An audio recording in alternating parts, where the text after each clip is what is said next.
For today's video, we'll be taking a look at a motherboard with a high-end chipset in a budget package from Gigabyte, the Gigabyte Z890UD Wi-Fi 6E. Sporting support for Intel's latest Arrow Lake S Core Ultra 200S series of desktop processors. We'll be taking a closer look at the specs of this board to see if it's any good.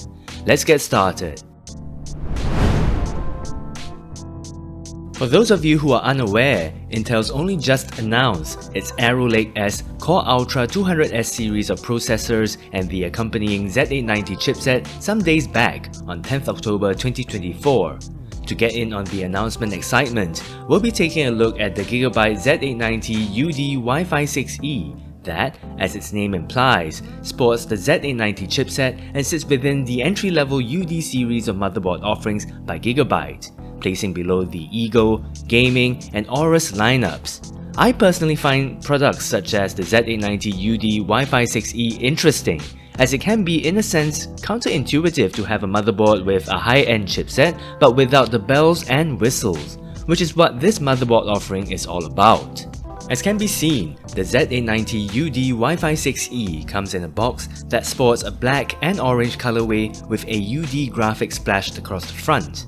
Moving over to the rear of the box, we get the usual summary of specs for this board. We'll take a closer look at these specs later on in this video. On a side note, if you're new to the ALK Tech channel, do consider subscribing so as to keep up to date with the latest product releases in the PC hardware world. With that, let's have a look at the contents of the box. First up, we get a Wi-Fi antenna that sports the new Wi-Fi Easy Plug connector. We do also get two SATA 3 cables. And these are accompanied by two spare M.2 drive screws. We do also get an I/O shield right here.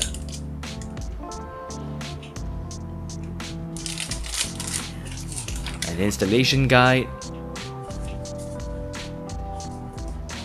as well as a regulatory information leaflet.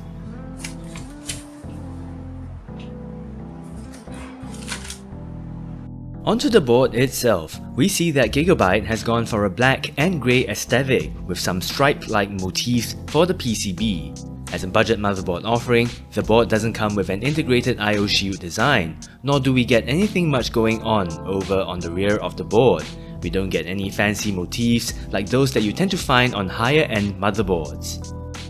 The VRM heatsinks for this board are pretty decently sized, and Gigabyte has included 12+1+2 power stages with 60 amp power phases. The Z890 chipset has a single chip design, and the SID chipset sits beneath this relatively small passive heatsink right here. For M.2 drive cooling, Gigabyte's included a heatsink for the primary Gen 5 M.2 SSD slot. The remaining two Gen 4 M.2 SSD slots do not have any heatsink coverage. For memory support, the Z890UD Wi-Fi 6E comes with 4 DDR5 slots with a dual tab design that, as of the time of publishing this video, comes with support for up to 256GB of RAM and the DDR5 8800 standard when overclocked. It's worth noting too that the board supports clocked unbuffered DIMMs, the latest memory module type on the block that comes with a built-in clock driver chip so as to improve signal stability, thereby paving the way for higher memory operating frequencies. In terms of front panel USB connectivity, we get a USB 3.2 Gen 1 Type-C front panel header right next to the RAM slots, and further down, a USB 3.2 Gen 1 Type-A front panel header that supports up to 2 USB 3.2 Gen 1 Type-A ports.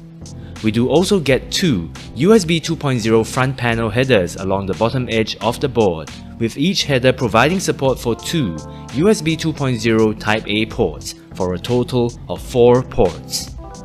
Some interesting features to highlight. Back at the top of the motherboard, we get a power button that allows end users to power on the PC. A reset button, also termed a multi-key button by Gigabyte, that can be reprogrammed from within the BIOS to serve other purposes. A QFlash Plus button that is to be used to update the board's BIOS without needing to install a CPU, RAM, or graphics card. as well as a set of status LEDs that can help with troubleshooting PC startup issues. Moving back to the bottom edge of the board, we get a serial port header right here, a TPM header for an optional discrete Gigabyte TPM module, Thunderbolt headers that are to be used with an optional Gigabyte Thunderbolt add-on card, a clear CMOS header, as well as a reset header that can be hooked up to the front panel reset switch of your PC case. In terms of expansion slots, this board comes with a single PCIe 5.0 x16 slot for a graphics card with Gigabyte's UD slot design to reinforce the slot for use with heavy graphics cards. As can be seen, the slot comes with the PCIe Easy latch that helps make removing a graphics card from the slot less of a painful affair. We do also get a full-length PCIe 4.0 x16 slot that operates at X1 mode and two full-length PCIe 4.0 x16 slots that each operate at X4 mode. In the storage department, Gigabyte has included 4 SATA 3 ports, with all ports in a right-angled configuration so as to aid with cable management.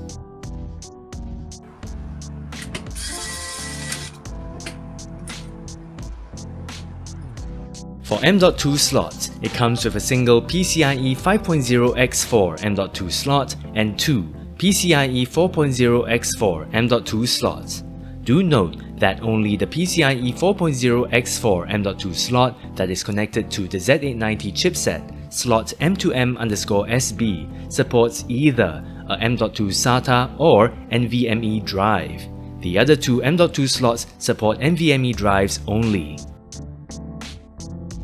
For audio, Gigabyte has included an entry-level Realtek ALC897 audio codec, while wired internet connectivity is courtesy of a Realtek RTL8125D chip that provides support for 2.5 gigabit Ethernet. Do note that different board revisions of the Z890 UD Wi-Fi 6E come with different Wi-Fi 6E modules. For revision 1.0, which is what I have here in this video, it comes with an Intel AX211 Wi-Fi 6E module that also supports Bluetooth 5.3. Revision 1.1 on the other hand comes with a Realtek RTL8852CE Wi-Fi 6E module that also supports Bluetooth 5.3. In the cooling and RGB departments, the board comes with 6 fan headers that are located in these regions of the board.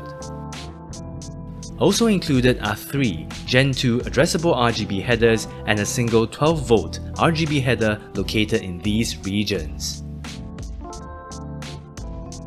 Moving over to the rear I/O, the Z890 UD Wi-Fi 6E comes with 4 USB 2.0 Type A ports, a PS2 mouse and keyboard combo port, a DisplayPort 2.1 port that supports a maximum output resolution of 3840 by 2160 at 144Hz, 4 USB 3.2 Gen 1 Type A ports, a USB 4 Type C port that also supports display output with a maximum output resolution of 3840 by 2160 at 144Hz, a USB 3.2 Gen 2 Type A port, a 2.5 gigabit Ethernet port, Wi-Fi antenna connectors with the new Wi-Fi Easy Plug design, and your usual audio jack connectors. With that, the Z890 UD Wi-Fi 6E is an interesting motherboard offering in that it serves up higher-end features in a package that does away with the typical bells, whistles, and bling associated with high-end motherboards, making this a board to get perhaps for a high-powered office productivity PC or a mid to high-end gaming PC that gets the job done without any frills. It does away with stuff like Wi-Fi 7, onboard RGB LEDs, an integrated I/O shield design, and some of the latest quality of life features that Gigabyte has. But we still get features that matter, such as a decent VRM setup that should perform well enough with higher end processors such as a Core Ultra 7 or even Core Ultra 9. We still get PCIe 5.0 support as well for a graphics card and M.2 drive, USB 4 support, and a decent enough assortment of USB connectivity options. With that, thank you so much for watching, hit the like button and get subscribed if you've enjoyed this video, and I'll catch you guys around the next time.